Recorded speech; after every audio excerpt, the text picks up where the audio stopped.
ठीक है। अगला प्लांट है आपका कालमेघ। कालमेघ को इसको किरमा या किरायत या नालिनी और कालपंथ, ये सब इसके नाम हैं।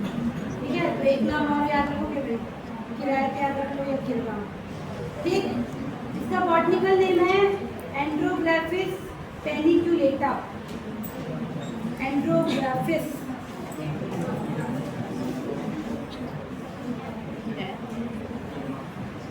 एंड्रोग्राफिस पेनिक्यूलेटा। ठीक है, और इसका फैमिली है आपका एक्केंथेसी फैमिली। एक्केंथेसी फैमिली का डिटेल आगे पढ़ोगे आप लोग। सेकेंड ईयर वाले फैमिली पढ़ रहे हैं, उसका सेमिनार लिख रहे हैं। ठीक है, तो एक्केंथेसी फैमिली का है। तो इसका जो पूरा प्लांट है वो यूजफुल होता है, सिर्फ जड़ का ज़्यादा यूज होता है। तो जड़ को छोड़ के बाकी पूरा भाग बहुत ज़्यादा यूजफुल है। ठीक है, इसका मेडिसिनल यूज देखते हैं। इस पौधे के एक्सट्रैक्ट का उपयोग फाइलेरिया के उपचार हेतु होता है। बहुत अलग है। फाइलेरिया जानते हो? फाइलेरिया क्या होता है? किससे होता है? मच्छर से होता है। मलेरिया किससे होता है? और गलत, मच्छर को से मलेरिया करेगा। मच्छर से वाहक है भाई, वैसे नहीं बोलना है। आप साइंस वाले बच्चे हो। मच्छर से मलेरिया होता है, वो आम जनों के लिए मच्छर से होता है ना, उसका अलग होता है जो निमेटोड होता है ना। कौन सा होता है? फैल्सीपेरम है ना, प्लाज्मोडियम फैल्सीपेरम, जो मलेरिया करता है। मच्छर उसका सिर्फ वाहक है। वैसे फाइलेरिया भी होता है, क्यूलेक्स मच्छर होते हैं, उनसे होता है, लेकिन इसका भी जो मेन जो है वो एक निमेटोड है जो अलग है। ठीक है, तो फाइलेरिया के उपचार में फाइलेरिया ठीक नहीं किया जा सकता है ना। मलेरिया आपको होगा, ठीक भी हो जाएगा, लेकिन फाइलेरिया जिनको एक बार हो जाता है वो ठीक नहीं होता, कभी ठीक नहीं होता। लेकिन अगर उससे रिलेटेड दवाई ले रहे हो तो उसका जो बोलना चाहिए अफेक्ट है वो थोड़ा सा कम किया जा सकता है। तो इसका उपयोग फाइलेरिया के उपचार है तो किया जाता है। पूरे प्लांट का यूज दवा के रूप में होता है। ये भूख को बढ़ाने वाला पौष्टिक होता है। मतलब एक ऐसी जितनी दवाइयाँ जो भूख को बढ़ाती है, कई लोग को होता है ना कि भूख नहीं लगती, होता है ना ऐसी बीमारी, वो लोग थोड़े पतले रह जाते हैं ज़्यादा। वो भूख को बढ़ाने वाली, जैसे आप डॉक्टर पास जाओगे तो वो ऐसे देते हैं टॉनिक जिससे आपको भूख लगे, तो उसमें ये जनरली डला होता है। इसके अलावा ज्वर, बुखार, पेचिश और पेट दर्द आदि की शिकायतों में ये काफ़ी ज़्यादा उपयोगी होता है।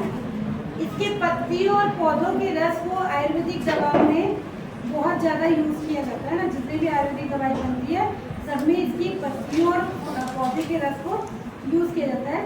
इसकी पत्तियों और तनों में प्रतिजैविक एंटीबायोटिक गुण होते हैं, इसलिए इसका उपयोग टाइफाइड के उपचार में भी किया जाता है। टाइफाइड बीमारी किससे होती है? साल्मोनेला टाइफाइड है ना, तो उसके इलाज में भी इसको उपयोग किया जाता है। और इसका टॉनिक के रूप में ब्रोंकाइटिस, सांस वाली बीमारी है, इन्फ्लुएंजा और पुरानी मंदाग्नि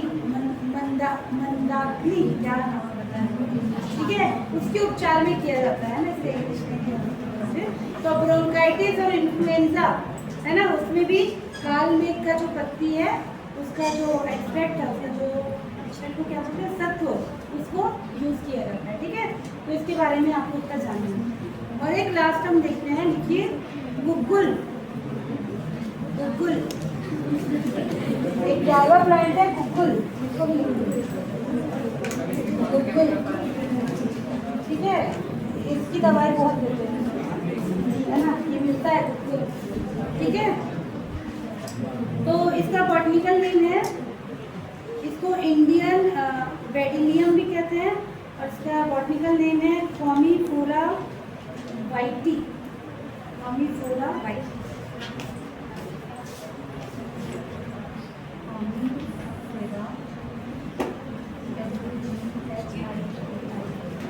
स्पेलिंग इसमें गलत होगा,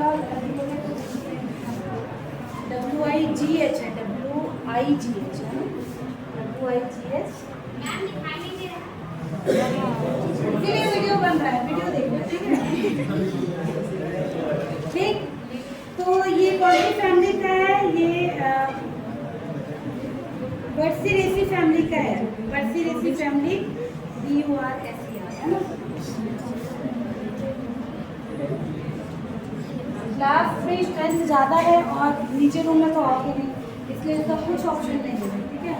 तो ये बर्सीरेसी फैमिली का है और ये कैसा होता है? छोटा, पीछे बात नहीं करो, छोटा कांटेदार पेड़ होता है जो मध्य प्रदेश का वासी है ना? मध्य प्रदेश से मिलेगा भाई, ठीक? और इस पेड़ से ओलियोगम रेजिन टपकता है जो औषधि रूप में महत्वपूर्ण होता है, मतलब रेजिन मिलता है, ठीक है? इसका जो गोंद है वो भारतीय डेलियम, इंडियन डेलियम, भारतीय मेडिका का गुलकुल है, अलग टाइप का है कुछ ही। कोई भी चीज़ के उपचार के लिए इसके तांजे गोंद का उपयोग किया जाता है, मतलब इसका जो कांटानुमा पेड़ है उससे गोंद निकलता है, वो यूज करते हैं, ठीक है ना? इंडिजिनियस औषधि पद्धति में गुलकुल का उपयोग कई किस्म की बीमारियों के लिए किया जाता है।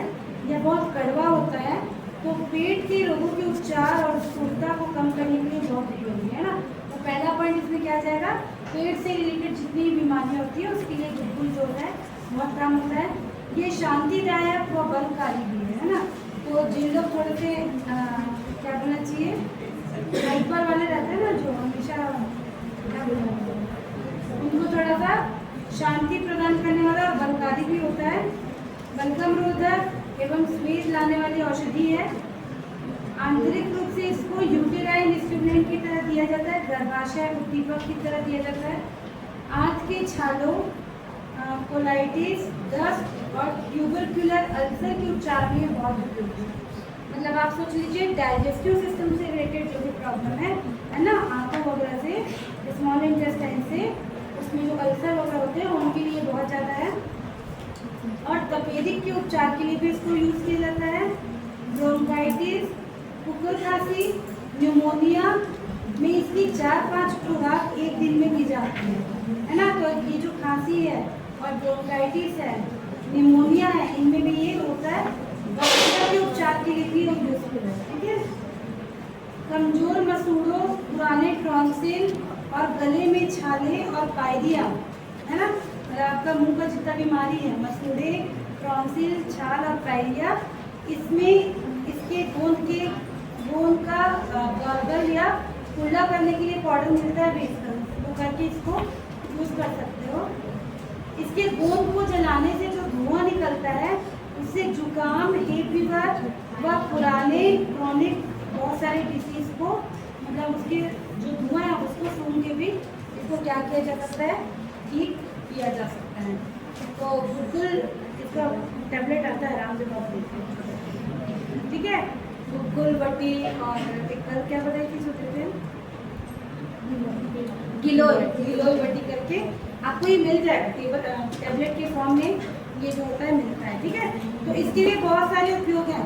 पेट से रिलेटेड जितनी भी प्रॉब्लम है उसमें गुलकुल जो है वो बहुत ज़्यादा क्या है आपका यूजफुल है। केमिकल इसमें मेंशन नहीं है, होगा बहुत सारा होगा। जो भी चीज़ जो भी आपका औषधि के रूप में मिल रहा है उसमें कुछ ना कुछ केमिकल मिलेगा, ठीक है? लेकिन कई बार उसका अमाउंट जो है ना वो उतना नहीं रहता, तो इसको एकदम अच्छे से बुक में तभी वो आता है जब उसका साइंटिफिकली वो क्या रहता है, प्रूफ हो जाता है। जैसे जिसमें इसमें लिखा है उसमें बहुत ज़्यादा अमाउंट में मिल रहा है, जिसमें नहीं लिखा है उसमें सकता है अभी रिसर्च चल रहा हो या पाया जाता होगा, इसमें नहीं, ठीक है? तो जितना दिया है उतना को तो आपको याद रखना है। तो ये 11 ऐसे पौधे हैं जो आपको इग्नोबॉटनी के लिए बहुत ज़्यादा क्या है, इम्पॉर्टेंट है। जब अभी आगे हम लोग डिसीज़ के हिसाब से पढ़ेंगे ना, एक एक बीमारी के हिसाब से, तो हर एक बीमारी में 5 पौधे पढ़ने हैं, तो इनमें से बहुत सारे जो है वो रिपीट होंगे, ठीक है? तो वहाँ पर बस हम नाम लिखेंगे, जो नया है उसको पढ़ेंगे, बाकी यही वो चीज़ होगा जो आपको वहाँ पर मिलेगा। तो इस यूनिट में कुल मिला के आपको प्लांट पूछेगा, आप एक बार पढ़ोगे उसके आंसर आप कई बार लिख सकते हो, और बैक वालों की और अच्छे लिखेंगे इसको वो बैक में भी लिख सकते हैं, ठीक है? चलो, तो थोड़ा सा 5 मिनट का एक टॉपिक है उसको देख लेते हैं, जो है आपका इकोलॉजी, ठीक है? उसके बाद नेक्स्ट क्लास में, अच्छा मैं आपको सोमवार को भी क्लास लूँगी 3 से 4, सोमवार को नहीं रहता है मेरा क्लास, पर मैं 3 से 4 की क्लास करूँगी। जिनको अटेंड करना है देखेंगे, क्योंकि हमारे पास टाइम नहीं बच रहा है ना ज़्यादा। ठीक है, और पहले टाइम है तो बता दो, पहले है टाइम नहीं है ना? 3 से 4 किसी का क्लास नहीं है, स्पोर्ट्स है, स्पोर्ट्स सेंटर। चलिए हेडिंग डालिए इग्नो इकोलॉजी।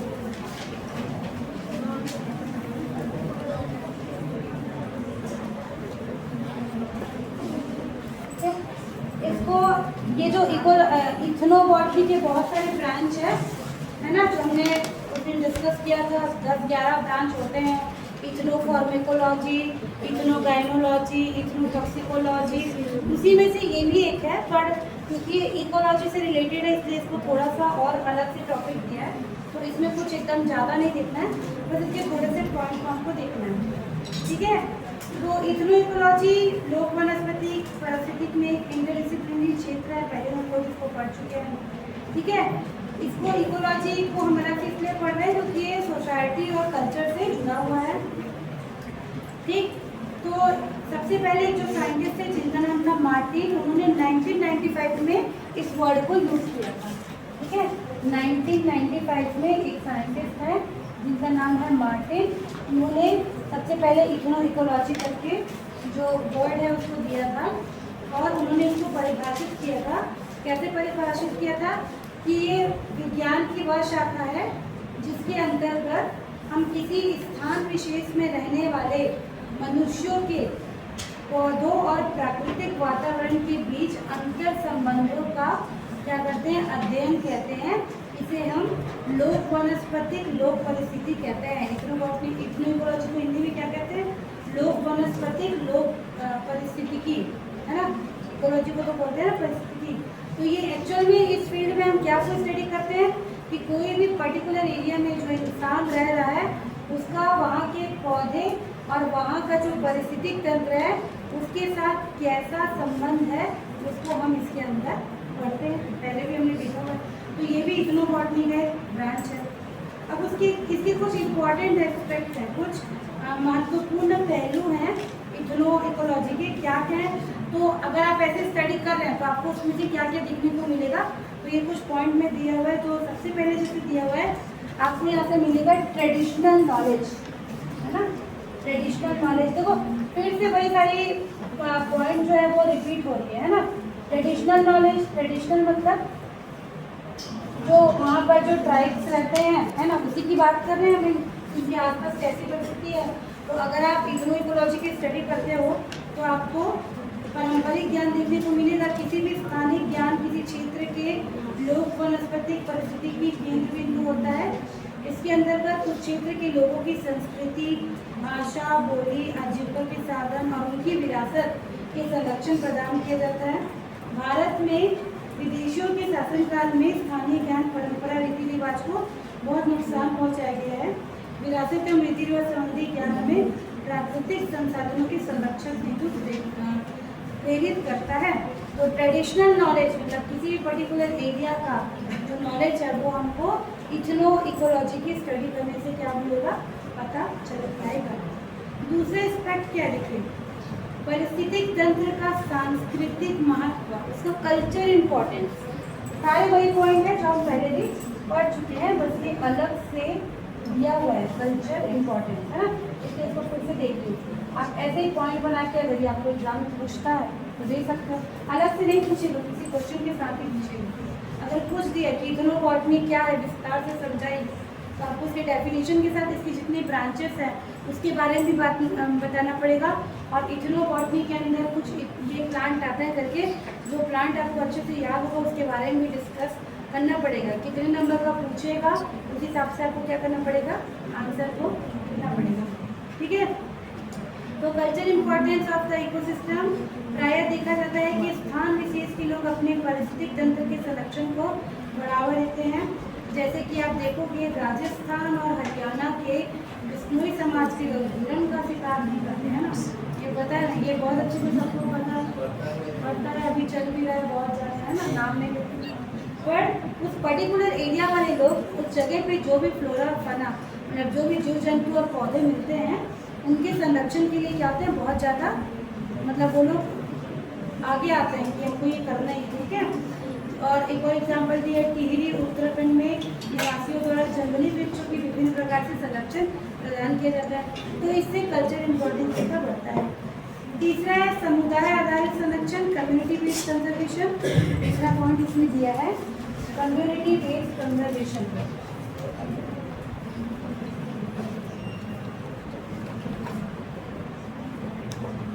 ठीक है, कम्युनिटी बेस्ड कंजर्वेशन, समुदाय आधारित संरक्षण। तो किसी क्षेत्र विशेष में पाए जाने वाले विभिन्न जाति वर्ग के समूह द्वारा अपने धार्मिक और सामाजिक रीति रिवाजों के अनुसार पौधों तथा जंतुओं को संरक्षित किया जाता है। प्रत्येक समूह के लोग एक दूसरे से श्रद्धा, विश्वास और आदर के साथ सम्मान करते हैं। सारा पॉइंट हम देख चुके हैं। चौथा दिया हुआ है पारिस्थितिक तंत्र के प्रति समग्र दृष्टिकोण, और पांचवा दिया हुआ है एडॉप्टिव मैनेजमेंट, मतलब अनुकूली प्रबंधन, है ना। तो ये 5 पॉइंट में इसके जो महत्वपूर्ण पहलू हैं उनको दिया हुआ है। उसके बाद इसके गोल्स क्या हैं, मतलब अगर आप इथनो इकोलॉजी करके कुछ पढ़ रहे हो तो इसको पढ़ने का गोल क्या है, मतलब इसको पढ़ के आप क्या कर सकते हो, तो इसके कुछ पॉइंट दिए हुए देखते हैं, मतलब इसके लक्ष्य क्या हैं। तो इनके कुछ लक्ष्य हैं, जैसे कि पहला है जैव विविधता का संरक्षण, है ना। मतलब क्या करना है, बायोडाइवर्सिटी को संरक्षण करना है। बायोडाइवर्सिटी समझते हैं ना, जैव विविधता मतलब हमारे एरिया में कितने डिफरेंट टाइप के प्लांट और कितने डिफरेंट टाइप के जानवर मिल रहे हैं, है ना, जीव जंतु, उनका संरक्षण करना है। तो इसका संरक्षण आप तभी कर पाओगे जब आपको उस पर्टिकुलर जगह की इकोलॉजी के बारे में पता होगा, ठीक है। तो पहला है जैव विविधता का संरक्षण। दूसरा है सतत विकास और संसाधनों का संरक्षण, सस्टेनेबल डेवलपमेंट की बात करते हैं हम लोग, वो सब। तीसरा है स्वदेशी संस्कृति तथा स्थानीय समुदायों का सशक्तिकरण। अभी आप देखोगे अभी भी हम ज़्यादा सुन रहे हैं जो आयुर्वेदिक वाली दवाइयाँ आती है ना, नहीं तो अभी भी मैक्सिमम जगह में क्या होती है, आयुर्वेदिक दवाई यूज होती है। हमारे पास ये सब पुराने पारंपरिक जो स्वदेशी तरीके हैं, हम जनरली उनको क्या करते हैं, यूज़ नहीं करते हैं। तो ये जो ब्रांच है इथनो बॉटनी का, ये क्या कहता है, हमको स्वदेशी संस्कृति को सशक्तिकरण कर रहे हैं, बढ़ावा दे रहे हैं। चौथा है पारंपरिक ज्ञान और वैज्ञानिक अनुसंधान का एकीकरण।